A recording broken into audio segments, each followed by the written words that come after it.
আজকে ছিল মেয়ে স্কুলের একটা প্রজেক্টের কাজ। অ্যাডিশনাল হুইলের মধ্যে ওদের একটা প্রজেক্টে দেখাতে দিয়েছিল, সেটাই আমি বানিয়েছি শুধুমাত্র কালার পেপার দিয়ে। কিভাবে বানিয়েছি চলো তোমাদের সঙ্গে সেটা শেয়ার করলাম। নমস্কার, আমি রিম্পা, ঘরকন্যা রিম্পা চ্যানেলে তোমাদের সকলের স্বাগতম। শুধুমাত্র কালারিং পেপার দিয়ে মেয়ের স্কুলের একটা প্রজেক্ট বানালাম।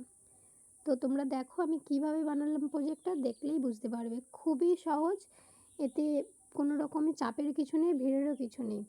তো যেহেতু আমি আগে বক্সটা করে নিয়েছিলাম, তো সেই জন্য সেই মাপে আমি ওপরের আর একটা সেম পেপারে আমি এর মাপটা কেটে নিলাম, যাতে ওটা ঘোরালে ভালো বোঝা যায়। তোমরা দেখতেই পাবে আমি এটা কিভাবে করলাম। তারপর অন্য একটা কালারিং পেপারে আমি শুধু ফ্লাওয়ারটা আঁকার জন্য নিয়ে নিলাম। দেখো,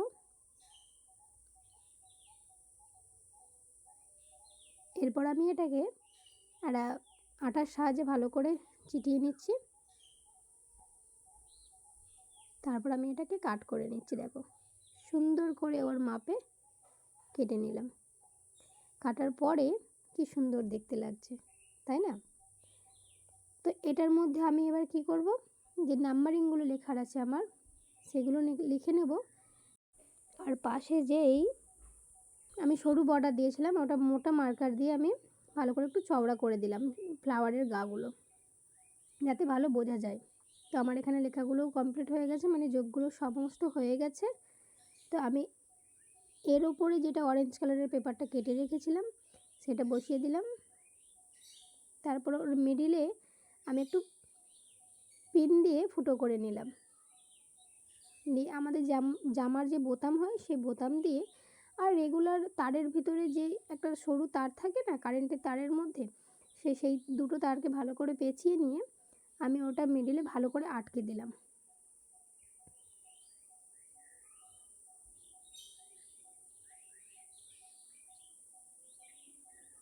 এরপর উল্টে দেখো, এটা ভালো করে এদিক ওদিক করে ঘুরিয়ে আমি আটকে দিচ্ছি। আর যেহেতু এটা দেখা যাবে, মানে হাতে টাতে লেগে যেতে পারে বাচ্চার, সেই জন্য আমি একটা ওর মাপে কাগজ কেটে নিয়ে আঠা দিয়ে ওটা ভালো করে ছিটিয়ে দিলাম, যাতে না হাতে কি ব্যাগে আটকে যেতে পারে, কি ছিঁড়ে যেতে পারে।